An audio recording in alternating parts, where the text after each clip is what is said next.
Hampir semua sejarawan sepakat sejarah awal Korea itu rumit, penuh celah, terbatas catatan, dan seringkali berada di wilayah abu-abu antara mitos, legenda, dan fakta sejarah. Dan justru di sanalah menariknya. Hai teman-teman, aku Taza. Selamat datang di dunia Salshe Digital. Belajar asyik dengan Clay Animation. Hari ini, kita akan menelusuri perjalanan Go Joseon, kerajaan paling awal yang tercatat dalam sejarah Korea. Sebuah kerajaan yang kisahnya dimulai jauh sebelum tulisan menjadi hal yang lazim. Jauh sebelum sejarah dicatat dengan rapi, bahkan jauh sebelum Korea seperti yang kita kenal hari ini. Kisah Go Joseon sering ditarik mundur hingga sekitar 2333 sebelum Masehi melalui legenda tentang Dangun Wanggom. Menurut cerita yang diwariskan turun-temurun, Dangun adalah putra Hanung, makhluk langit yang turun ke bumi untuk memerintah manusia. Dalam legenda ini, seekor beruang dan harimau memohon agar bisa menjadi manusia. Hwanung memberi syarat. Mereka harus berdoa dan bertapa di dalam gua selama 100 hari. Hanya memakan bawang putih dan mugwort. Harimau menyerah, beruang bertahan. Dan dari beruang itulah lahir seorang perempuan manusia yang kemudian melahirkan Dangun, pendiri Go Joseon. Apakah kisah ini benar secara harfiah?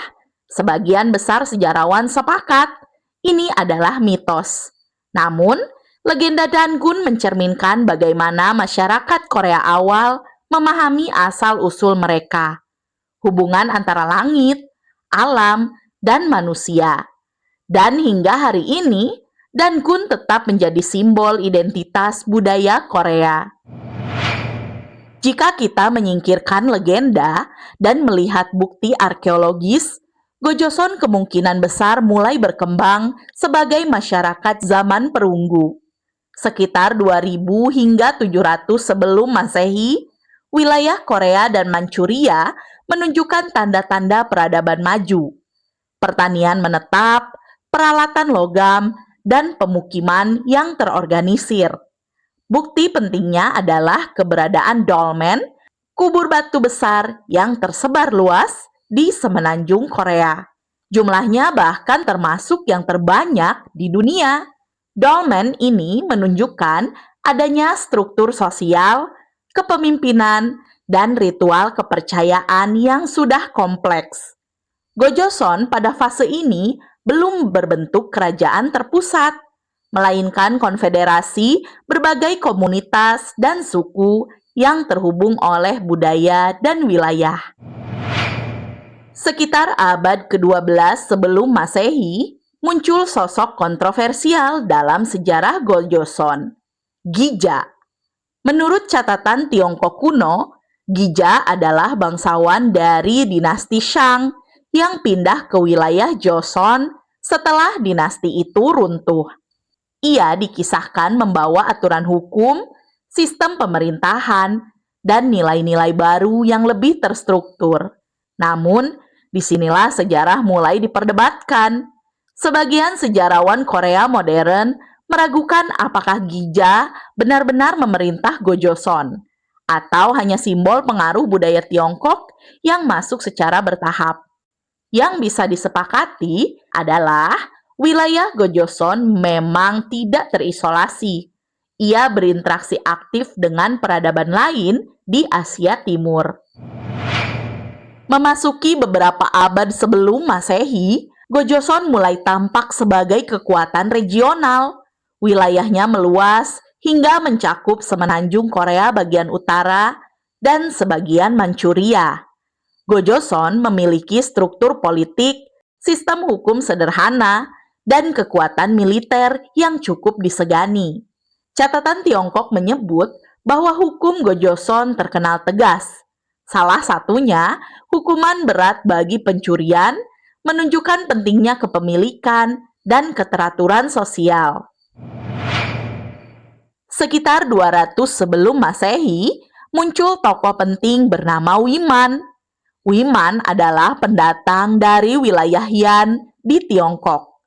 Awalnya, ia diterima oleh penguasa Gojoseon sebagai penjaga perbatasan.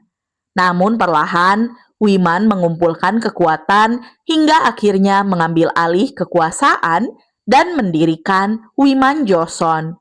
Di bawah Wiman dan keturunannya, Gojoseon berkembang pesat sebagai pusat perdagangan.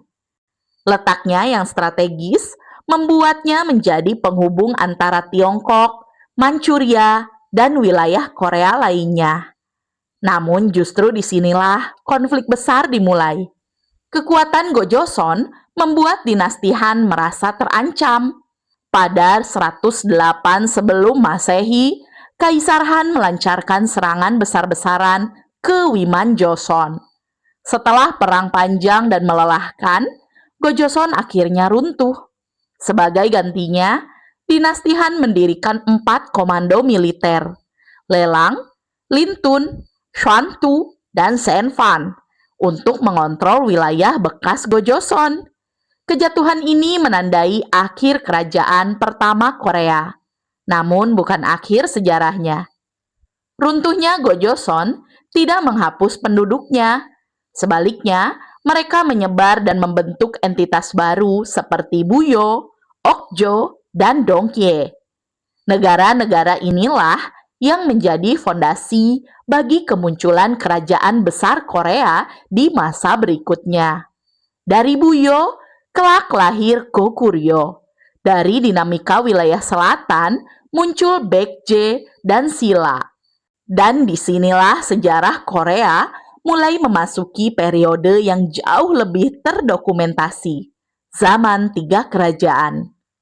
Oke teman-teman, inilah perjalanan Gojoseon, kerajaan pertama Korea. Memang tidak banyak catatan tentang kerajaan ini.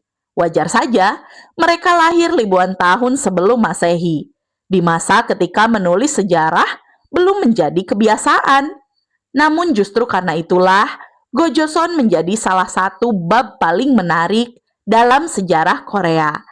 Jika teman-teman punya informasi atau sudut pandang lain tentang Gojoseon yang belum aku sebutkan, tulis di kolom komentar ya.